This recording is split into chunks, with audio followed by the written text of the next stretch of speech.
जय मसीह की एंड गुड मॉर्निंग। आज सुबह प्रभु का वचन हमारे लिए मत्ती का सुसमाचार 3 अध्याय और उसका 4 आयत, मैथ्यू चैप्टर 3 वर्स 4। यहाँ पर इस प्रकार लिखा है, यह यूहन्ना ऊंट के रोम का वस्त्र पहने था और अपनी कमर में चमड़े का कटिबंध बांधे हुए था। उसका भोजन टिड्डिया और वन मधु था। ये आयत यूहन्ना बपतिस्मा देने वाले के बारे में कहा गया है और साथ में 3 अध्याय का पहली आयत पढ़ना चाहती हूँ, मैथ्यू चैप्टर 3 वर्स 1। यहाँ पर इस प्रकार लिखा है, उन दिनों में यूहन्ना बपतिस्मा देने वाला आकर यहूदिया के जंगल में यह प्रचार करने लगा, मन फिराओ क्योंकि स्वर्ग का राज्य निकट आ गया है।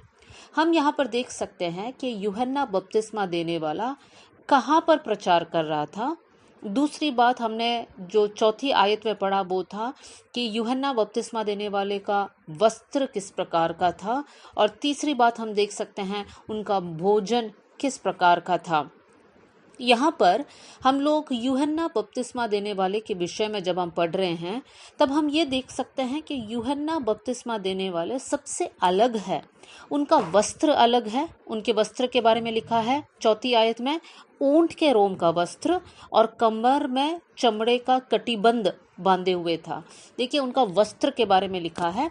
दूसरी बात हम देख सकते हैं उनका भोजन भी अलग था, टिड्डिया और वन मधु करके यहाँ पर लिखा हुआ है।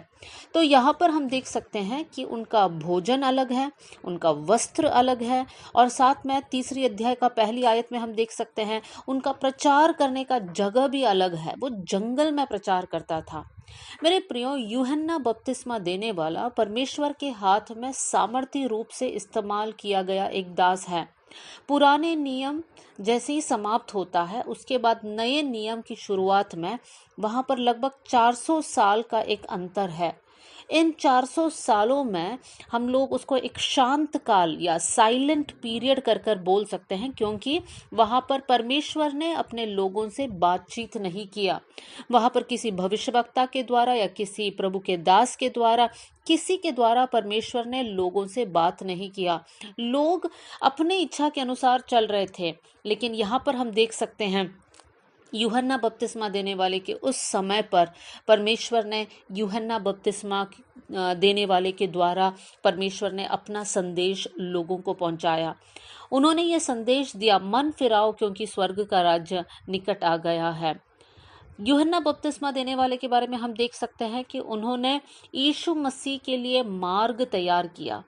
वो पहला प्रभु के दास है जिन्होंने बपतिस्मा की सेवकाई शुरू किया। प्रभु ने यूहन्ना बपतिस्मा देने वाले को बहुत सामर्थी रूप से इस्तेमाल किया, और वो क्यों है? क्योंकि उनके जीवन में एक अलगताई था। उनका वस्त्र अलग, उनका भोजन अलग, उनका स्थान अलग। मेरे प्रियो, परमेश्वर आज हमें भी इस्तेमाल करेगा, लेकिन हमें ये समझना है कि हमें संसार से अलग रहना है। देखिए, हमें इस पृथ्वी से अलग रहने नहीं कहा है, लेकिन सांसारिक रीति से हमें अलग रहना है। हमारा वस्त्र पे हमें ध्यान देना है। जितना सिंपल और सोबर हम उसको रख सकते हैं, उतना हम परमेश्वर के लिए और परमेश्वर की महिमा के लिए इस्तेमाल किया जा सकता है। क्योंकि जहाँ पर दिखावा आता है, किसी और को इम्प्रेस करने की कोशिश किया जाता है, वहाँ पर परमेश्वर उस इंसान को इस्तेमाल नहीं करेगा। दूसरी बात हम देख सकते हैं उनका भोजन अलग था। आज भी मेरे प्रियो, हम लोग ये निर्णय लेंगे कि हम संसारिक लोगों के जैसे शरीर को नुकसान पहुंचाने वाला पदार्थ को हम नहीं खाएंगे, लेकिन हमारे भोजन को हम लोग शुद्ध और पवित्र किया हुआ भोजन ही हम लोग खाएंगे। तीसरी बात हम देख सकते हैं उनके स्थान के बारे में। वो जंगल में प्रचार करते थे। मेरे प्रियो, आज हम लोग ये निर्णय लें कि हम लोग जो रहने का स्थान है या किस प्रकार हम लोग, एक आयत बताती हूँ ताकि हम लोग उसको और अच्छे से समझ पाए। भजन संहिता 1:1 में भजनकार इस प्रकार कहता है, क्या ही धन्य है वो पुरुष जो दुष्टों की युक्ति पर नहीं चलता, और ना पापियों के मार्ग में खड़ा होता है और ना टट्टा करने वालों की मंडली में बैठता है। यहाँ पर उस इंसान के बारे में कहा गया है कि वो इंसान धन्य है जिसका चलना, जिसका खड़ा रहना, जिसका बैठना वो पापियों के संग नहीं है। मेरे प्रियो, हम लोग लोगों से दूर भाग नहीं सकते हैं, लेकिन हम हमारे संगति को चुन सकते हैं।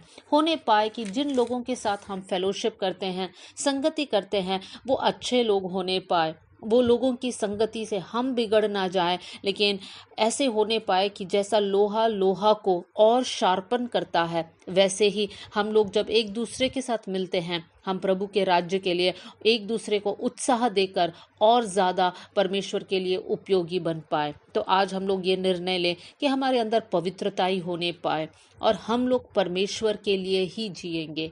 आइए हम लोग प्रार्थना करें। स्वर्गीय पिता, आज का वचन के लिए हम धन्यवाद करते हैं प्रभु जी। हम ये दुआ करते हैं परमेश्वर पिता, संसारिक रीति रिवाज, संसार के तौर तरीके से हम अलग रहने वाले बन जाए प्रभु जी।